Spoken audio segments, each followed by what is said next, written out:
Hadirin jamaah sekalian yang dirahmati oleh Allah Subhanahu wa taala.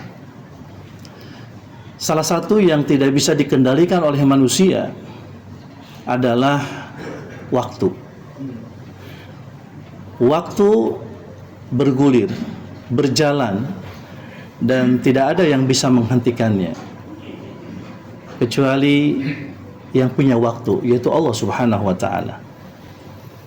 Tanpa terasa waktu terus bergulir, ya, dan waktu terus bertambah. Hakikatnya umur kita sesungguhnya semakin berkurang, gitu. Dan tentu hadirin, waktu ini adalah sesuatu yang sangat mahal. Tapi banyak di antara manusia menyikapi waktu ini dengan hal-hal yang tidak seharusnya. Ada paling tidak misalnya 3 ya, penyikapan manusia terhadap waktu biasanya, ya, yang seharusnya tidak seperti ini, ya. Yang pertama itu adalah waktu itu seringkali disikapi oleh manusia itu sebagai sesuatu yang kurang diperhatikan, gitu ya. Bahkan sesungguhnya pergantian waktu itu kan sesuatu yang niscaya. Kita ini adalah kumpulan waktu, kata seorang ulama tabi'in, ya, Hasan Al-Basri. Apabila waktu itu berlalu, maka sesungguhnya berlalu juga kesempatan dan waktu kita. Nah, tapi waktu ini seringkali kurang mendapatkan perhatian, ya. Makanya dalam sabda Nabi Muhammad SAW dikatakan bahwa ada 2 nikmat Allah yang senantiasa manusia tertipu dengannya, yaitu kesehatan dan waktu luang. Waktu luang itu berkaitan dengan waktu, ya. Kesehatan pun nanti berkaitan dengan umur, dan umur itu juga berkaitan dengan waktu. Nikmatani maghbunun fihi makatsirun minan nas as-sihha wal farad, ya. Sehingga waktu kurang diperhatikan, gitu. Kemudian yang kedua, waktu ini disikapi oleh manusia itu adalah waktu itu sering disia-siakan. Padahal waktu ini, ya, diberikan oleh Allah Subhanahu wa taala dan ada konsekuensinya, hadirin, ya. Dalam sebuah hadis Nabi SAW dari Mu'adz bin Jabal, satu ketika Nabi SAW itu bersabda, kata Nabi, lan tazula qadama 'abdin yaumal qiyamah hatta yus'ala an arba'i khisalin.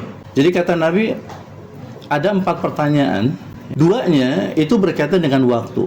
Yang berkaitan dengan waktu itu adalah, kata Nabi, an umrihi fima afna wa an syababihi fima ablah.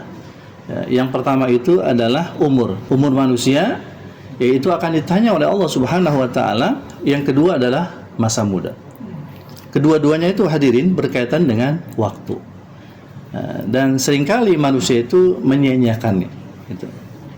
Nah, lalu kemudian yang ketiga, ya, manusia itu seringkali menyikapi waktu itu dengan sesuatu yang apabila telah berlalu tidak ada penyesalan, gitu ya.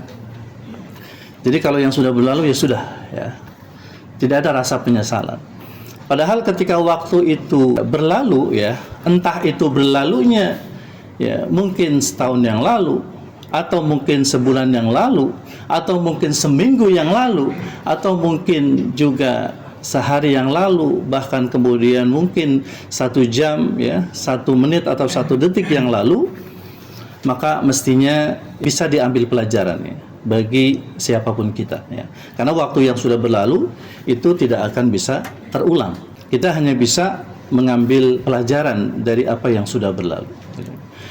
Nah, padahal hadirin, ya, agama Islam itu sangat menghargai waktu, ya. Kalau kita melihat misalnya, ya, di antara ayat-ayat Allah Subhanahu wa taala, terutama di juz 30 itu, kita banyak menemukan di antaranya adalah sumpah Allah, ya, menggunakan waktu. Ini menunjukkan bahwasanya waktu begitu sangat penting dalam kehidupan manusia, bahkan dalam pandangan agama Islam.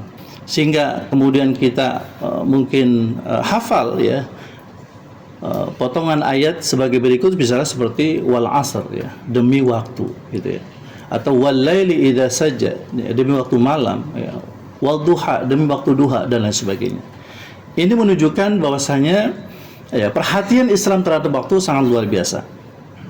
Bahkan di antara yang termahal bagi pandangan Nabi dan para sahabat itu adalah ya waktu itu. Mereka lebih rela kehilangan harta ya, daripada kehilangan waktu. Sehingga mereka sangat menyesal apabila ada waktu yang berlalu lalu kemudian mereka melakukan kelalaian.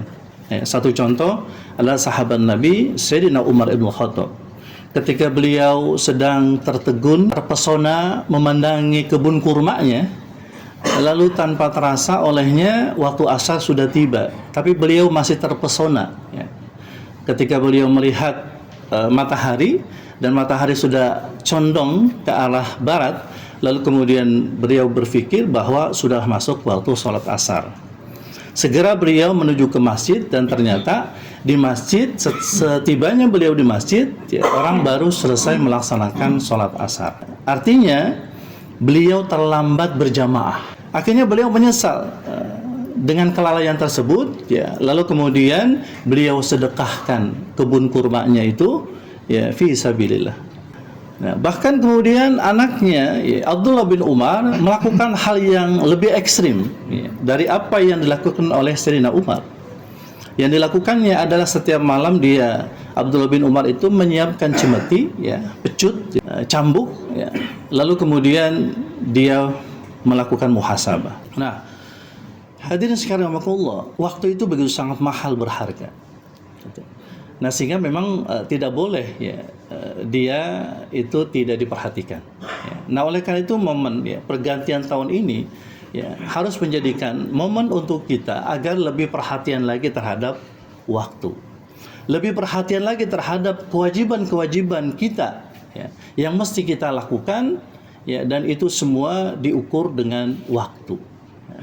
Nah, waktu itu hadirin itu ada 3 dimensi ya. Ada waktu yang sudah lewat ya, masa lalu. Maka masa lalu itu kata Allah ya harus dijadikan sebagai pelajaran. Allah berfirman misalnya dalam surah An-Nur ayat 44, kata Allah, yuqallibullahu al-laila wan-nahara inna fi dzalika la'ibratan liulil absar.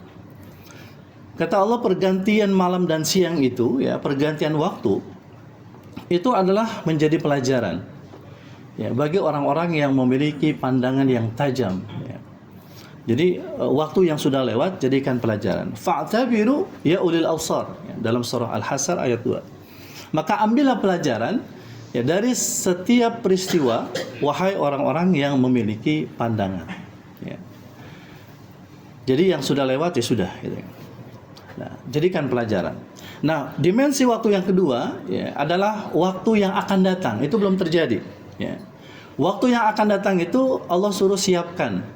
Jadi kita suruh siapkan apa yang mesti kita lakukan untuk menyongsong hari depan. Ya, kita persiapkan hari-hari sekarang ya untuk menyongsong kehidupan hari depan. Allah berfirman di dalam surah Al-Hasr ayat 18. Kata Allah, ya ayyuhalladzina amanu taqullaha wal tanzur nafsu ma qaddamat lighat wattaqullaha innallaha khabirum bima ta'malun. Wahai orang-orang yang beriman, bertakwalah kalian kepada Allah Subhanahu wa taala dan hendaknya setiap diri itu memperhatikan ya apa yang sudah dilakukannya untuk hari esok. Nah, ini jenis waktu yang akan datang.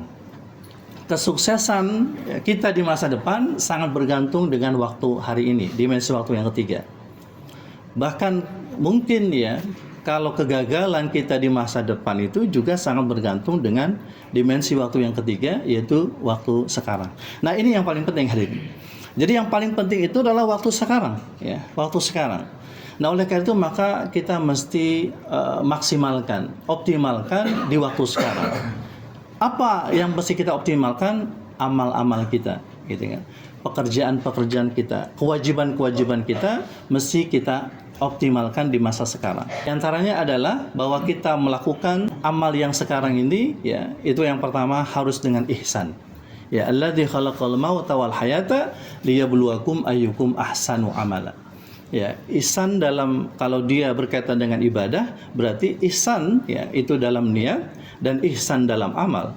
Ya, ihsan dalam niat itu bahwa ya innamal amalu binniyat ya. Segala sesuatu itu sangat bergantung dengan niatnya. Niat kita adalah lillah. gitu ya. Kemudian yang kedua ya, bahwasanya amal yang kita lakukan ini adalah sesuai dengan apa yang dicontohkan oleh Rasulullah SAW. Tapi kalau amal itu adalah amal muamalah, maka harus profesional. I'mal li dunyaka ka'annaka ta'ishu abadan. Nah, ini berkaitan dengan amal dunia nih. Ya, jadi terkait dengan amal dunia itu, muamalah kita misalnya, kita sebagai pedagang, kita sebagai karyawan dan sebagainya, maka bekerjalah kalian untuk dunia kalian seolah-olah kalian hidup selamanya. Tapi wa'mal li akhiratika, ya, bekerjalah untuk akhir kalian, ya, seolah-olah kalian itu akan mati besok, ya. Ka'annaka tamutu ghadan, gitu. Nah, ini adalah profesionalitas gitu ya. Bahkan kata Nabi, kalau misalnya ada di antara kita yang mau nanam 1 biji, sebentar lagi terjadi kiamat, maka jangan urungkan niatnya untuk nanam biji itu. Tetap harus ditunaikan. Sehingga kerja-kerja kita harus profesional. Ya, ini kalau berkaitan dengan kerja yang bersifat kerja dunia atau muamalah gitu ya. Nah, itu kemudian yang kedua, perlu ada kesungguhan, ya. Ya, perlu ada kesungguhan dalam bekerja di waktu yang sekarang, ya. Lalu kemudian yang berikutnya yang perlu dilakukan itu adalah jangan menunda-nunda amal, gitu ya. Karena dengan sebab menunda-nunda amal itu menyebabkan maka bisa, ya, akhirnya amal itu tidak dilaksanakan, gitu. Maka itulah diantara kiat-kiatnya hadirin supaya kita bisa fokus untuk pekerjaan kita atau kewajiban kita di masa sekarang, ya, dan kemudian amal itu akan lebih optimal, akan lebih maksimal, sehingga dengannya maka kemudian aktivitas kita, ya, itu akan menjadi lebih baik lagi, ya.